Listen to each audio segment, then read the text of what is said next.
यहाँ का तो ऐसा व्यवहार से एक मानस 17 बार मिले तो भी जाने में मिला एक होने यार क्या जुल्म हो गया। काफी यहाँ तो बड़ी शांति रहती है मेरे को। मैं तो वहाँ दिनोद की बातें कर, यहाँ तो मेरे पास न कोई फालतू जा ठीक रहता हूँ।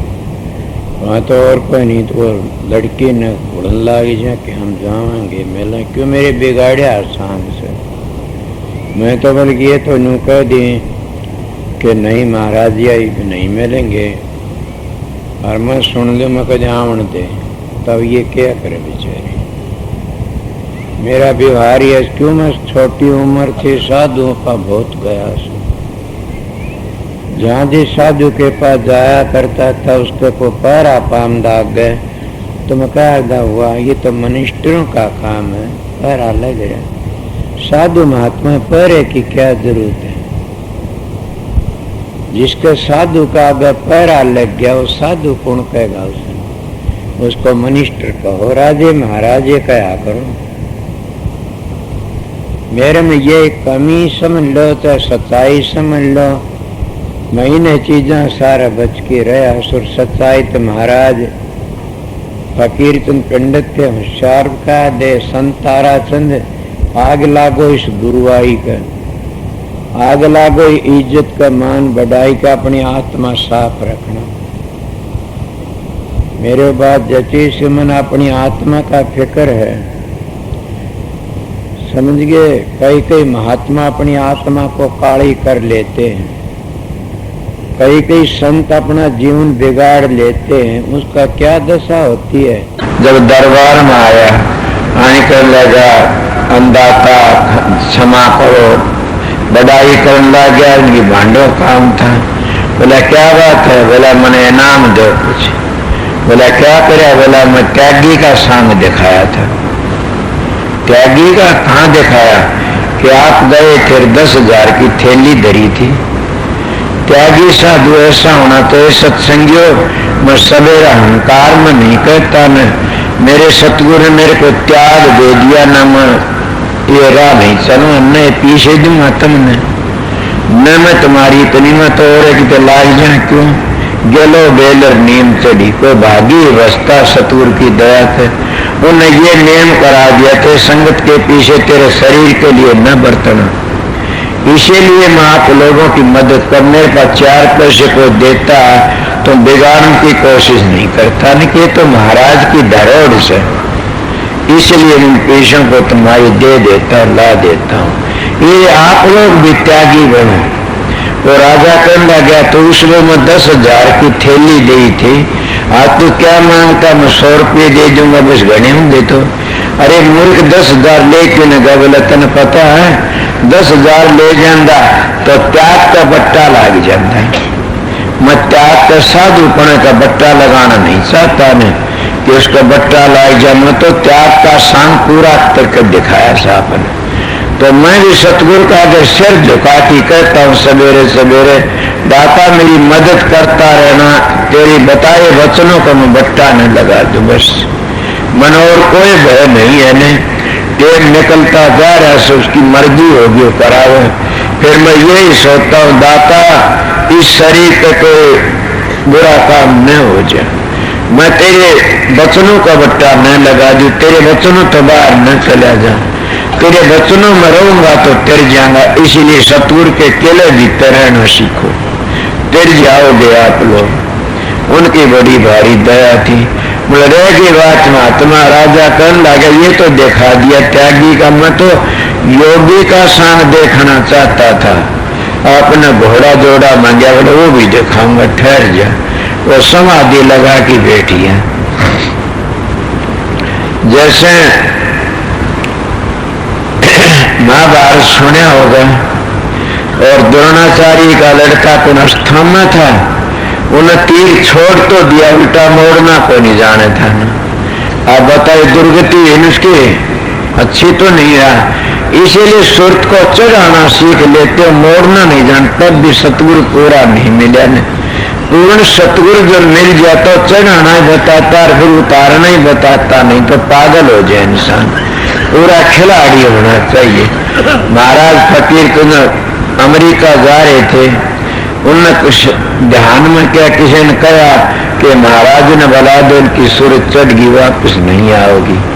मेरे पास फोन आया, उसके साथी थे महाराज के, उन्हें मेरे लग जाते नहीं करी। अब बताते हैं मेरे से अच्छा प्यार नहीं, फिर वो ये बताता मानू दयाल कहता है कि मन्ने कराए फिर जल्दी लाए नूरारे मानसना पेरे मोगा क्या और नंदलाल ने आपका तो बताई नहीं ने। बोला महाराज ये है नहीं, मैं तो घर पर ही था उसमें। तो ऐसा हो जाता, कोई बात नहीं। तो उन्हें कहता उन्हें तीर छोड़ना आया था, मोड़ना नहीं आया था।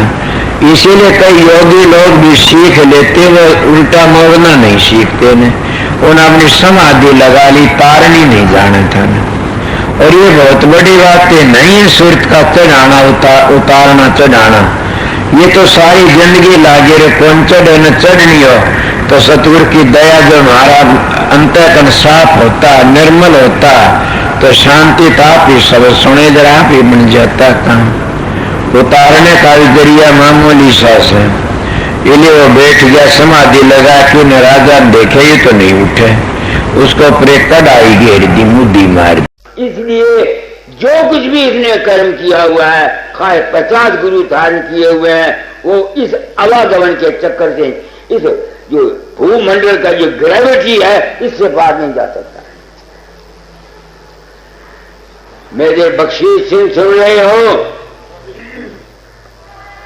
आप लोग मेरे सत्संग में आते हैं, मैं अपनी कॉन्शियंस को साफ रख के आपको सत्संग कराता, बगैर किसी जाति मान, जाति गरज, जाति मतलब के लिए, क्योंकि मैं संत सदगुरु हूं, सच्चा ज्ञान दिया जाता हूं। मेरे जिम्मे ड्यूटी है, तेरा रूप है अद्भुत अतरज तेरी उत्तम देही, जब कल्याण जगत में आया परम दयाल सुने।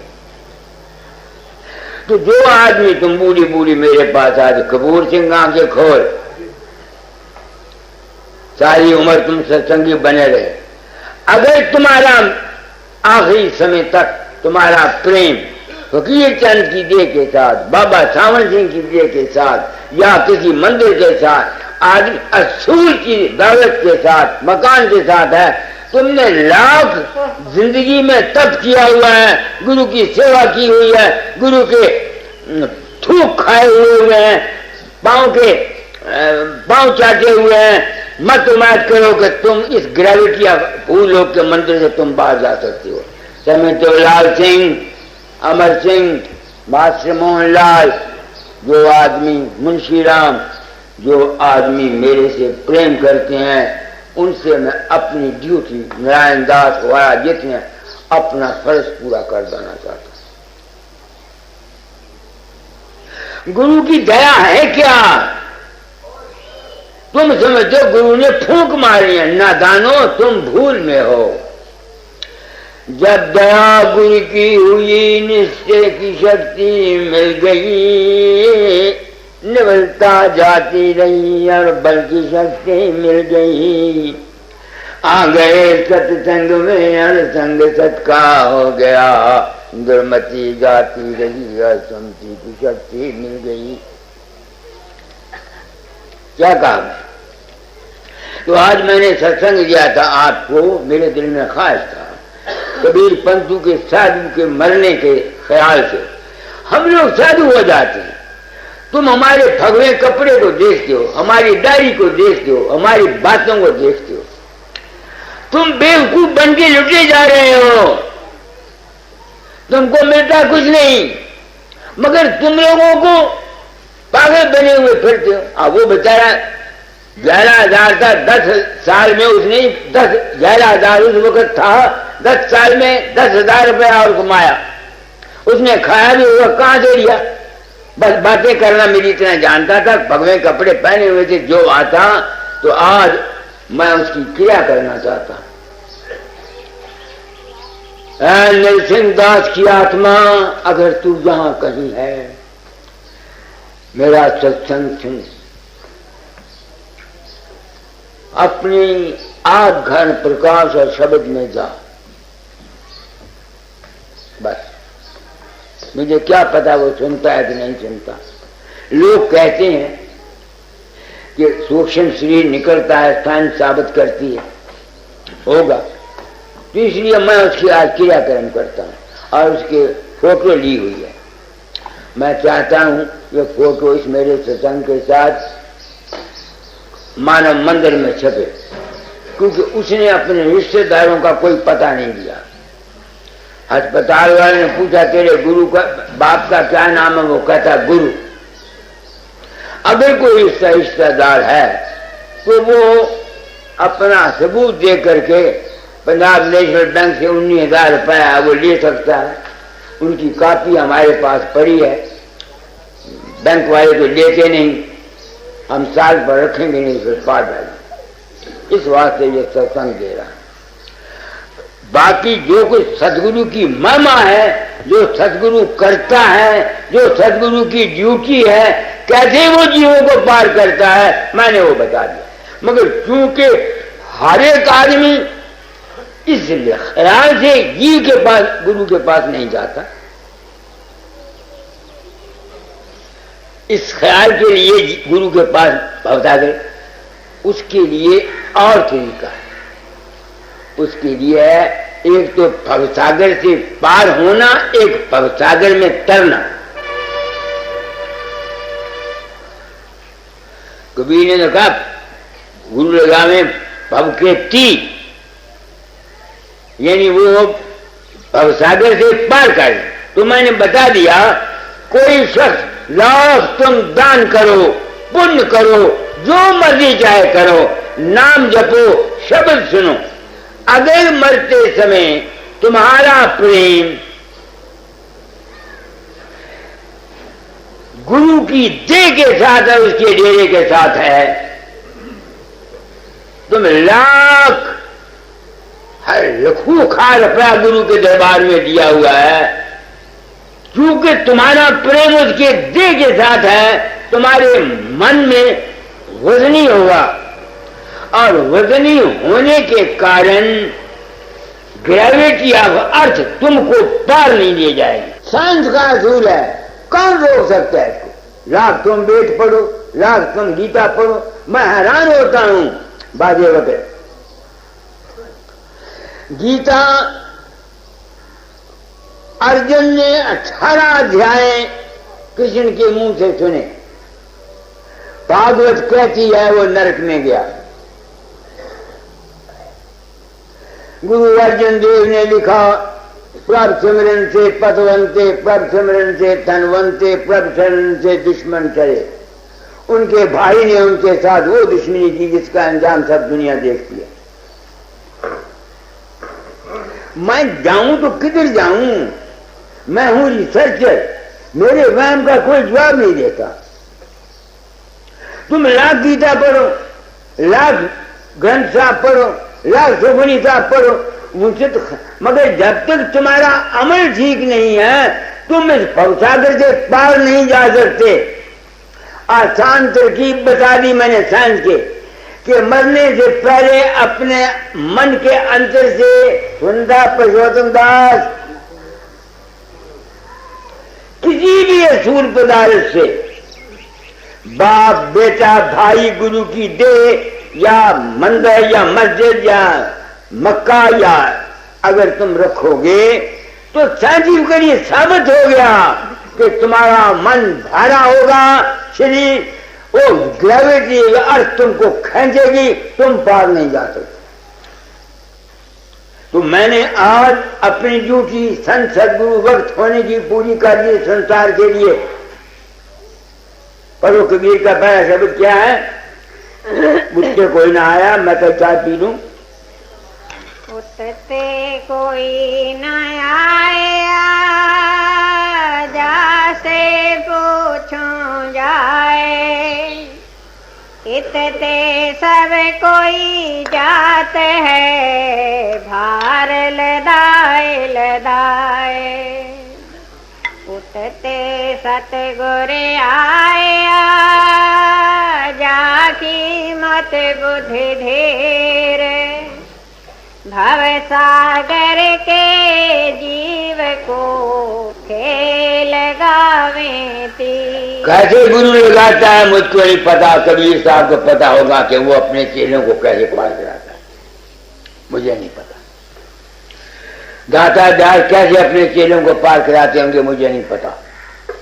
मुझे तो उन्होंने सच्चे सतगुरु को मिलने के लिए आप लोगों की सेवा दी थी और कहा था तुझको सच्चा सतगुरु सत्संगियों के रूप में मिलेगा, तेरा बेड़ा पार करेगा, तू सच्चा आदमी है, शायद आरों की भी तार के ले जाए। अब मैं कहता हूं कि जो आदमी परमार्थ के ख्याल से मेरे पास आते हैं, अगर वो मेरी बात को समझ जाएं, उस पर अमल करें, वो कभी भवसागर में नहीं आएंगे, बच जाएंगे। बेशक तुमने कोई साधन नहीं किया ना सही। अरे गुरु मिला तो कहा कमाना हो। जिसको गुरु मिल जाता है, पूरा सतगुरु भेटिया पूरी पाई मत, हसंदिया खलंदिया रुचे पाई मुक्त। झूठ है। पूरा सतगुरु में पूरी समझ, पूरा ज्ञान में दे चला आप लोगों को नहीं, तमाम मानव जाति को दे चला। अब मैं जाऊंगा अमेरिका, वहां यही कुछ कहूंगा, क्योंकि मेरे जिम्मे ड्यूटी है, मैं जाऊंगा अगर जिंदा रहा तो। आगे पढ़ो, 2-4 कड़ियां पढ़ दो, मैं चाय पी लूं। अब हम चले अमरपुरे, तारे टूरे टाट, आवन होए सो आइए, सोले ओ पर बाट। वो भी एक ही बात है। और तारे टूरे टाट, ये जितने तल्लकात थे सारे तोड़ दिए, जितने तल्लकात थे सारे तोड़ दिए, तारे टूरे टाट के। यही मैंने बात एक ही है, मैंने साइंस के असूल से आसान बता दिया, लंबी झगड़े की बात नहीं रखी। आगे सोले ऊपर घर करे, विष का करे आहार, ताको काले कहा करे, 8 पहरे होशियार। एक ही बात है। जब आदमी आप कभी बैठो तो सारी अटैचमेंट अपनी ग्रास मैटर से छोड़ दो। कहां जाओगे? अकेले रह जाओगे। सूर्य पे घर किया ना किया, तुम्हारी अटैचमेंट किसी के, सूर्य पे चढ़ा हुआ आदमी होता है, उसकी अटैचमेंट नहीं होती, रह रहता है। एक उन्होंने मजहब के तौर पर कहा, मैंने साइंस के तौर पर कह दिया। बिल्कुल आसान है, जिसकी मर्जी चाहे। अच्छा, अब रह गया दूसरी बात, आप दुनियादार हैं। इस भवसागर में तरने का क्या इलाज है, ये कहना चाहता हूं। ये भवसागर में हमारा ख्याल काम करता है, विचार, आशा। ख्याल में बड़ी ताकत है। जिस आशा को लेकर, अच्छी आशा को लो, अच्छी आस में अपना जीवन गुजारो। उस अच्छी आस ये है, अपना भला चाहो, अपने परिवार का भला चाहो, अपने मुल्क का भला चाहो, अपने ग्वालियों का भला चाहो। किसी के बरखलाफ दुश्मनी, अदावत, द्वेष, नफरत मत रखो, क्योंकि तुम्हारे ख्याल में ताकत है, तो जैसा तुम्हारा ख्याल है वैसा तुम्हारा हाल होगा। तो मैंने सबसे एक चीज पाई है, आसान से की, कि अपनी जाती गरज के लिए किसी को धोखा, फरेब, 420 हेरा फेरी मत करो, तुम्हें कोई तकलीफ नहीं होगी।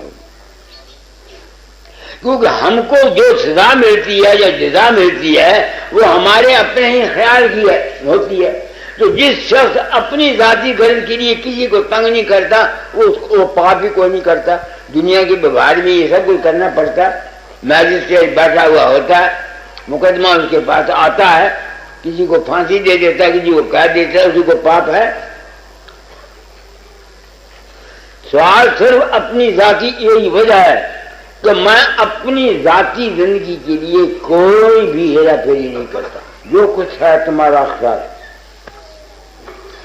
सबसे पहली बात यह है तुम्हारी वासना है। जिस वासना को लेके, जिस नीयत को लेके तुम काम करोगे, उसका फल तुमको मिलेगा। अब मेरे पास कितने आदमी आते हैं, सब अपनी औलाद से दुखी हैं। वो कहता है मेरा मुंडा ऐसा, मेरा लड़के नहीं काम करते, मेरे ये नहीं कर। मैं उनसे पूछता हूं तुमने किस नीयत से औरत के पास गए थे? क्या औलाद पैदा करने के लिए गए थे? तुम तो गए थे स्वाद के लिए, अपने विजय विकार के लिए। ये तुम्हारे मुंडे नलायक हो गए तो रोंदे कानू हो। जो कुछ तुमने किया हुआ उसको भुग दो। सोचे मैंने क्या कहा। जैसे तुम हो उसके संस्कार तुम्हारी औलाद में जाएंगे। मैं नाम नहीं लेना चाहता, अपने अपने अंदरों में दाखिल होकर देखो। तो इस दुनिया में सबसे पहले जीवन को सुख बनाने के लिए क्या है? औलाद को औलाद की नीयत से पैदा करो, बस। जो आदमी जिस नीयत से जो काम करता है उसको वो फल मिलती है। हम लोग नीयत से औलाद पैदा करते हैं, बताओ मुझे। तो फिर अगर औलाद नालायक होती है तो जिम्मेवार कौन? कोई नहीं। एक तो दुनिया में सुखी आने का पहला इलाज ये है। दूसरा ये है कि अपने बच्चों को प्योन लगाओ, अच्छी संगत दो, मगर संगत भी उसकी रहनी चाहिए जो बामिल हो। दूसरा ये ड्यूटी है। तीसरी ये है तुम्हारी जो कमाई है वो अपनी किसी को तंग करके नहीं होनी चाहिए। दुकानदार सौदा बेचते हो, अमीर आया उसको पूरा तोड़ के दिया, एक मेज या भोला भाला आ गया उसको ठगी की कम दिया। ऐसे आदमियों को बरकतें नहीं होती हैं। ये ठीक है कि 4 दिन के लिए 4 पैसे आ जाते हैं, मगर उसका इंजाम ठीक नहीं होता। जैसा ख्याल वैसा हाल। गृहस्थ में रहने के लिए क्या है? अपने ख्याल को ठीक रखो। यही वेद कहते हैं, शिव संकल्पमस्तु। अच्छे ख्याल रखो, जहां तक हो सके खुशी का जीवन काटो। अपनी जुबान से किसी के दिल न दुखाओ। यही कबीर ने कहा है, जो शख्स, पढ़ो कबीर का शब्द, अब मैं भूला रे भाई सतगुरु मेरे जुगत लिखाई। अब मैं भूला रे भाई सतगुरु मेरे जुगत लिखाई। जानता हूं कि मेरे सत्संग के आप लोग अधिकारी नहीं हैं, पर आप अधिकारी हों या ना हो मुझे क्या, मैंने तो अपनी ड्यूटी पूरी करनी है। जो फर्ज मेरे पर लगाया गुरु ने, मैं वो पूरा कर देना चाहता हूं। कोई उससे फायदा उठाए या ना उठाए, मैं उसका ठेकेदार बन के आया हूं। अब मैं भोला रे भाई, अब मैं भोला रे भाई, मेरे सतगुरु जुगत लिखाई। अब मैं भोला रे भाई, किरिया कर में 4 में छाड़ा छाड़ा तीर्थ का नहाना। सगरे दुनिया भय से आने, मैं ही एक बौराना। अब मैं भोला रे भाई, अब मैं भोला रे भाई, नाम जानो सेव बंदगी, नाम घन सजाई। नाम मूरत धरे सिंहासन, नाम पह चढ़ाई। अब मैं भूला रे भाई, जो ये मूरत मुख से बोले करिए स्नान नहवाई।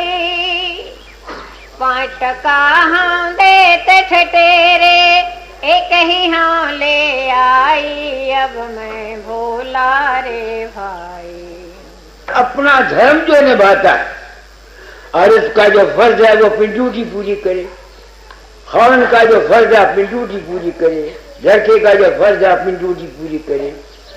तो इस वास्ते गृहस्थ आश्रम में रहते हुए क्या है, वेद मार्ग शिव संकल्प मस्त, कल्याणकारी शब्द का ख्यालात रखना।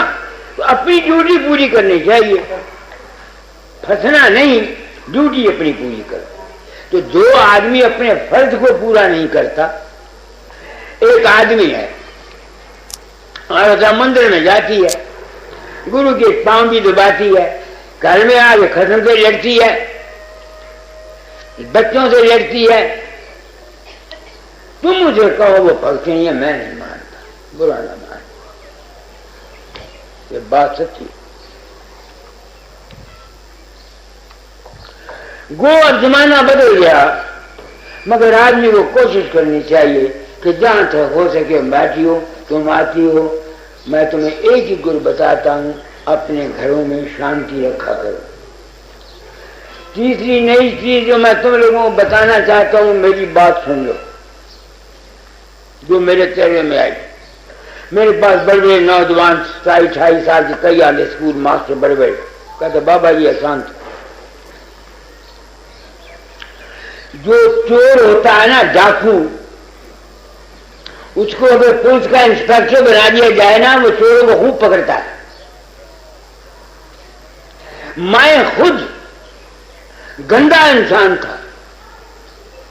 13 वर्ष की उम्र में मेरी शादी हुई, 16 वर्ष की उम्र में गृहस्थ में फंसा, तो अशांति तो मेरे हिस्से में आनी थी, मुझे पता नहीं था। 1905 में मैंने नाम लिया। 1916 तक सवाए प्रेम के गाने और रोने के मुझे कुछ नहीं अंदर में नजर आया, ना प्रकाश न शब्द। सिर्फ रोता ही था या प्रेम से पुकार करता था, बस ये बगैर चला गया। सिवाय 2 दफा घर में आ, मेरा मानसिक शरीर ब्रह्मचर्य रहा। ये मैं भाषण नौजवान तबका को, लड़कियों को, लड़कों को देना चाहता हूं, अपने दर्द दिल से, अपना मुंह काया करके। 12 साल के बाद उस वक्त मेरी फोटो देख लो, अंदर कैसी बनी हुई है। वापस आया, हालांकि मैंने बीने सुनी हुई थी, मार प्रकाश देखे हुए थे, वो बीने सुनी प्रकाश देखे मेरे किस काम आए। मैं तो घर में स्वाद में फंस गया। ये तो सिर्फ बच्चा पैदा करने की नीयत से मैं उसके पास जाता तो मुझे तकलीफ ना होती, मैं तो विषय में फंस गया। वो मेरी शांति चली गई, वो मेरी शांति चली गई। समझ नहीं आती कि मुझे क्या हो गया। तो एक जगह 2 आदमी हाउस मेरे पास आए। दाता उन्होंने सवाल किया कि दाता दादा उनका फकीर चंद से पूछ लो। मैं आप अशांत था, मैंने कहा मुझे कुछ नहीं आता, जाओ दाता दादा आए तुम जाओ। वो चले गए। उन्होंने जो कुछ मैंने कहा दाता को लिख दिया। दादा जाए उनको लिखा जिसको फकीर चंद के पास से कुछ नहीं मिला, उसको मेरे पास से भी कुछ नहीं मिलेगा। अब वो खत लेके मेरे पास सुनाम में आए, मेरे दिल में नफरत आई। मैंने कहा कैसा गुरु इसे मैं चूंकि भगत हूं, मैं तो तमूरा लेके बैठ गया उस माया के दरबार के आगे, रोया। अंदर से मेरी आवाज आई, फकीर चंद ये ऐप है तेरे में। मैंने 5 साल अपने आप को कंट्रोल किया, फिर भी 2 बच्चे पैदा कर दिए, फिर मैंने कंट्रोल किया। तो अगर तुम लोग शांति चाहते हो तो तुमको मैं बता देता हूं, नौजवानों, लड़कियों, अपने मानसिक और शीघ्र ब्रह्मचर्य को वक्त के पहले मत गवाओ। कल मैंने एक किताब पढ़ी है, 40 बूंद खून की 40 दिन में एक बूंद बीज की बनती है। कल एक मेरे पास पैम्फलेट आई है, वहां लिखा हुआ है 40 बूंद खून की जो हमारे अंदर होती है, 40 दिन के बाद वो एक बूंद बीज की बनती है। अब जो आदमी, लड़का या लड़की अगर अपने ब्रह्मचर्य को बेरा फायदा अपने स्वाद के लिए जाहिर करते हैं, वो बताओ वो कितने अपने खून को जाया करते हैं। फिर अगर उनके मन में अशांति ना आए तो आए किसको? फिर उनको अगर अशांति ना आए तो आए किसको? अशांति का मेन कारण यही है कि हमारे खून में कमी होती है। जो बच्चा छोटा ज्यादा कमजोर होता है, माँ बाप को पूछो, हर वक्त रोता रहता है, हर वक्त रोता रहता है। और जो बच्चा तगड़ा, जो को खुश रहता है, हर वक्त हंसता रहता है। यही बात हमारी स्वास्थ्य से, क्योंकि मेरे घर में ड्यूटी थी। दादा ने कहा था तालीम को बदल देना। दादा मुझे नहीं पता मैंने क्या किया, आपने हुक्म दिया तालीम बदल जाना। मैंने जो जिंदगी में खुद अनुभव किया मैंने वो कहा। मुझे नहीं पता दोस्तों, मैंने गलत कहता हूं या ठीक कहता हूं, मेरा कोई दावा नहीं। मैं तो कर्म का मारा हुआ हूं, गुरु का ऋण पूरा करना था। मैंने उन्होंने कहा था फकीर चोरा छोड़ने से पहले तालीम बदल जाना। मैंने जो समझा वो कहा। हो सकता मैंने जो कुछ समझा वो सारा गलत हो, मुझे कोई अफसोस नहीं। मुझे गुरु बनने की हवस नहीं थी। अगर मुझे गुरु बनने की हवस होती या कोई मैं भी पर्दा रखता, आज लाखों करोड़ रुपया का मालिक होता, गद्दियां होती, एयर कंडीशन मेरे कमरे होते, मेरे नीचे कारें होती, जितना मर्जी चाहे मैं तुम लोगों को ठग के रुपया ले जाता। बात सच्ची कहता। तो मैं क्या कहना चाहता हूं गृहस्थ में, अपने बाल बच्चों को और खुद, तुम 4-4 बच्चे तुम्हारे हो गए, 5-5 बूढ़े हो गए, अब भी तुम काम को नहीं छोड़ते, तो फिर तुम्हारी सेहतें बिगड़ेंगी। फिर तुमको या तो गुरु लूटेंगे या जाग से लूटेंगे, और क्या करेगा? ये सोच लो मेरी बात को मैं क्या कह रहा हूं। यह है दुनिया के जिंदगी के में जीने का राज। शिव संकल्प रखो, अपनी सेहत का ख्याल रखो, विषाविकार कम करो, अपनी औलाद को ठीक बनाओ। मगर तुम बना कर ले सकते हो, जैसे तुम हो वैसी तुम्हारी औलाद होगी। मियाँ बीवी रोज लड़ते रहते हैं घर में, उनकी लड़कियां होती हैं, देखती हैं, वो मुंह से नहीं बोलती। जब खसरों घर में जाएंगी वो भी खसरों के साथ लड़ेंगी, वो भी लड़ेंगी। तो अगर तुम औलाद को संभालना चाहते हो तो पहले अपने आप को ठीक करो। बस अगर तुम ठीक हो तो फिर तुम्हारी औलाद भी ठीक हो जाएगी। मैंने एक लड़का इस तरह से पैदा किया और मुझे आज दिन तक कोई तकलीफ नहीं हुई। बाकी औलाद मैंने भी वैसी पैदा की जैसे तुमने पैदा की, जैसे तुमने गलतियां खाई वैसे मैंने भी गलतियां खाई। मगर मेरा शुक्र मालिक का वो मर गई, अच्छा हुआ, अच्छा हुआ वो मर गई। ये तो दुनिया में खबर मुकाया करती मेरा। क्या काम है, क्या टाइम हो गया? 9 बज गए। आप भी शुरू किया था? हाँ जी, 1 घंटा हुआ। तो मैंने आपको कोई कसर बाकी छोड़ी नहीं, सब कुछ। और रस में रहने के लिए मैंने आपको कबीर का शब्द सुना दिया, अगली कड़ी वो भी सुना दो। सहे को शब्द बाद को त्यागे छाड़े गर्भ गुमाना, सतनाम ताही को मिली है कहे कबीर सुजाना।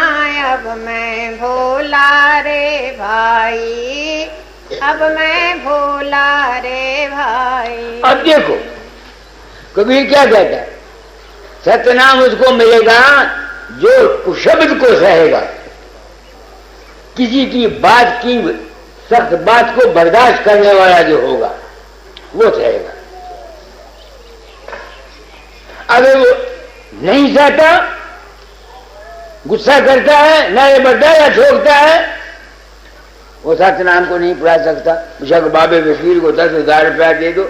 ये अमली जिंदगी है।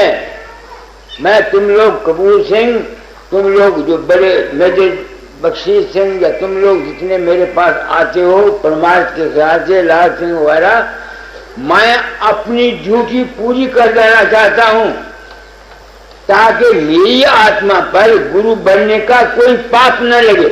अगर अब मैंने बहुत कुछ आपको कह दिया, अब आरती कर दिया। शरण शरण की वंदना नित कोई और न काम, गुरु बसो चित आए मेरे, बख्श दो निज नाम। तेरी शरणागत हुआ जब किस की राखूं आस तो तेरी दया की, जग से रहूंगा रूप ध्याऊं, नाम गाऊं, शब्द राता मन, आठों जाम तेरा ही सुमरन, भाग मेरा धन। शेष पर निज कर कमल